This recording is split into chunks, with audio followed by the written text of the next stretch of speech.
Hey guys, I have spent the morning here at Belief Home. Right now it's just an empty building. I've been spending time with the building, walking around, wandering, touching, just kind of being with the building, which kind of sounds strange to say, but really I've been working on my vision for Belief Home and just making it crystal clear, because that's part of creation is you have to know what you're creating in order to create it. And although this building is made of, stone and mortar, I feel like I've been creating it out of nothing, out of, the air of the universe. And so to continue to doing that, I need to keep seeing what it is that I need to create. And I really, really wanted to share with you my vision because, well, it's wonderful.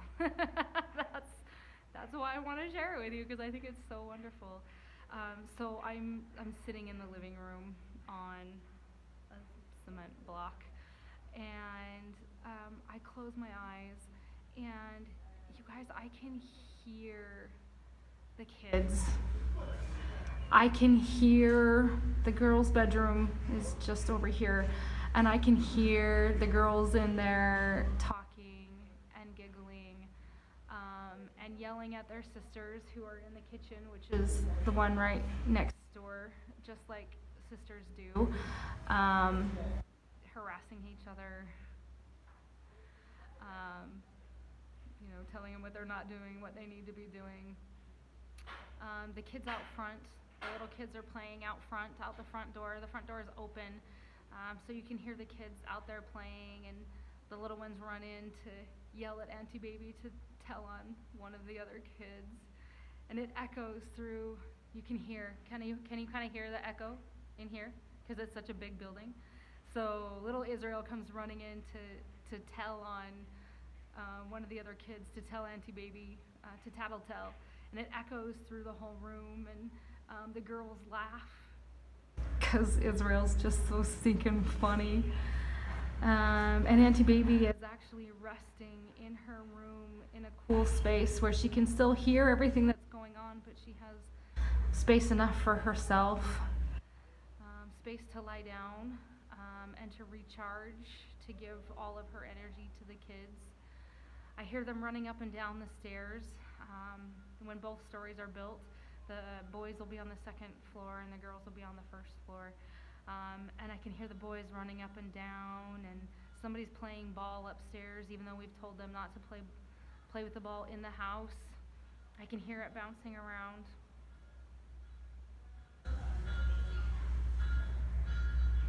Sorry, I'm trying to compose myself. This is a home, you guys.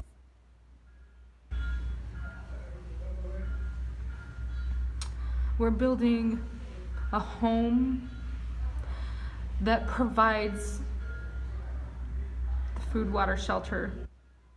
It provides security. But the thing that it provides that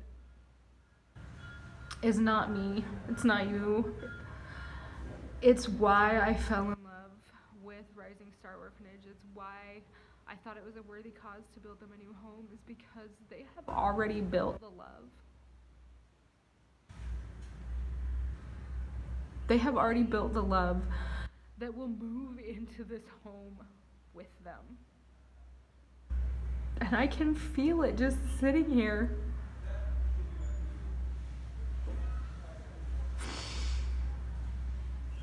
I can feel the weight that's taken off of Auntie Baby's shoulders, Mama B. I can feel the calm and peace that she has, knowing that her kids are safe and secure, that they're not going to be taken from her, and that she's providing them the very best.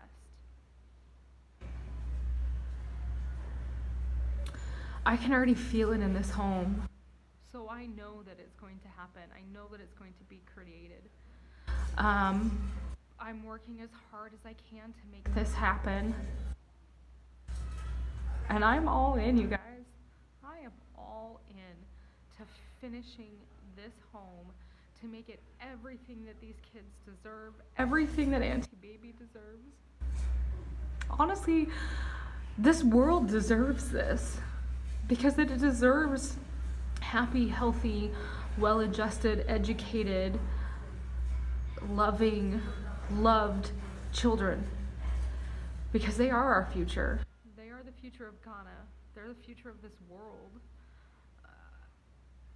We owe it to them to give them everything we can. And all I can say is I'm all in. I am all in, all the way. I would say until this building is built, but my vision is so much bigger, guys. My vision is so much bigger. And I'm scared to share my vision because it's so far away still. But I'm gonna share. If this is 6 minutes already, if you're done with this video, that's okay. You can come back later when you have more room for the rest. But I want to tell you guys, so we already have somebody who has stepped up and offered to drill a borehole, which is like a well. So they will have their own access to water, so they won't have to pay for water, which is something, which is a huge blessing, because although water is affordable, when you have a house this big with as many flushing toilets as we're gonna have, that was a concern. Like, how are we going to provide enough water for this home? But somebody stepped up and offered to drill a borehole when the home is completed. And the reason for that is you don't want to drill it and then have construction next to it, because it'll collapse it. So we can't drill the borehole until construction is completed. We also have someone who has offered to donate an entire library, but we need the space to put the library in. So the library has to be built and finished and ready to receive books before we can receive those books. We have already started and will continue to bring on single moms. We kind of jokingly call it mom rehab right now. We will probably have a more official term for it. But these are moms who are struggling to care for their own children. They are uneducated, unliterate, have no jobs, and no family support systems. And these are the moms whose kids end up in orphan homes. And we don't want that to happen. We want the family to stay together. So part of the second building will be mom rehab. In the beginning, we're just going to bring on moms to give them food, water, shelter, security, because that's what you need before you can do anything else, right?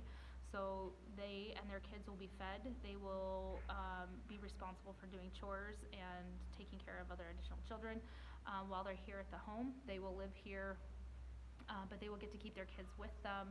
And then moving forward, we will have the space for like a literacy center.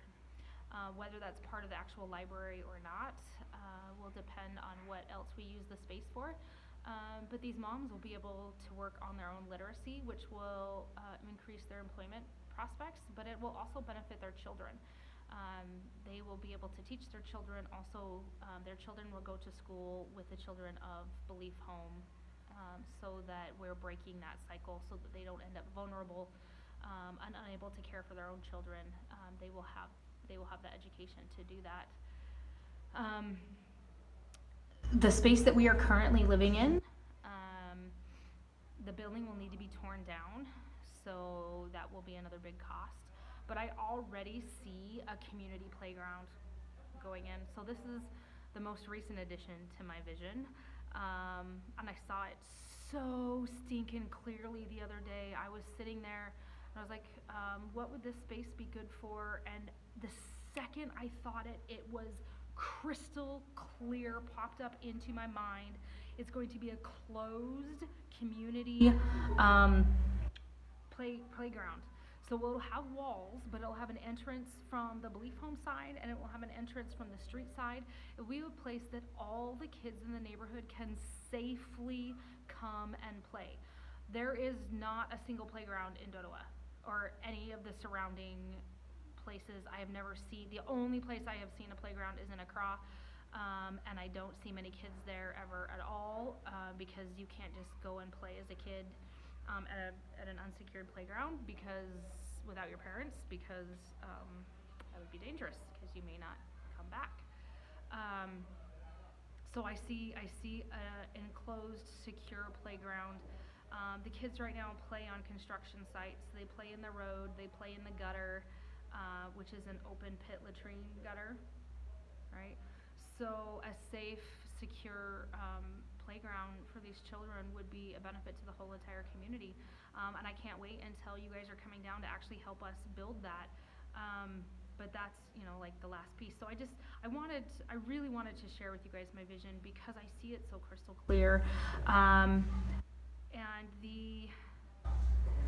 the hard part of my vision is that I see it so clearly.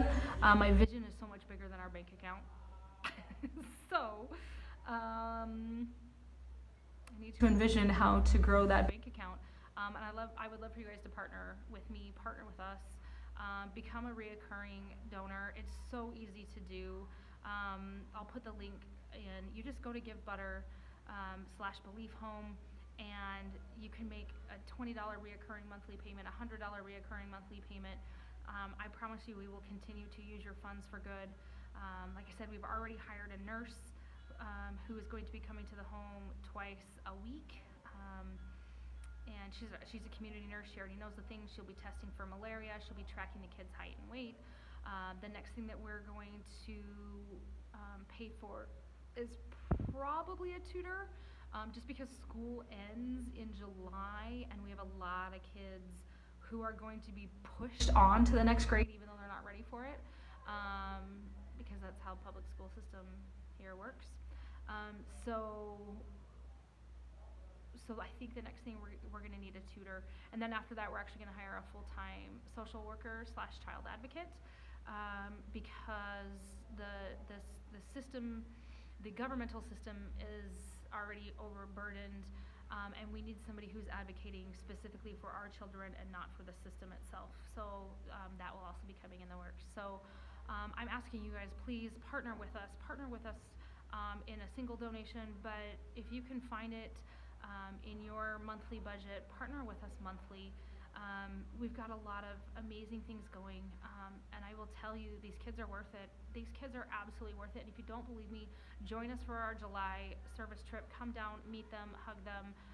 Your life will be forever changed. I love you guys. Thank you for letting me share my heart, and I'll share some more tangibles later.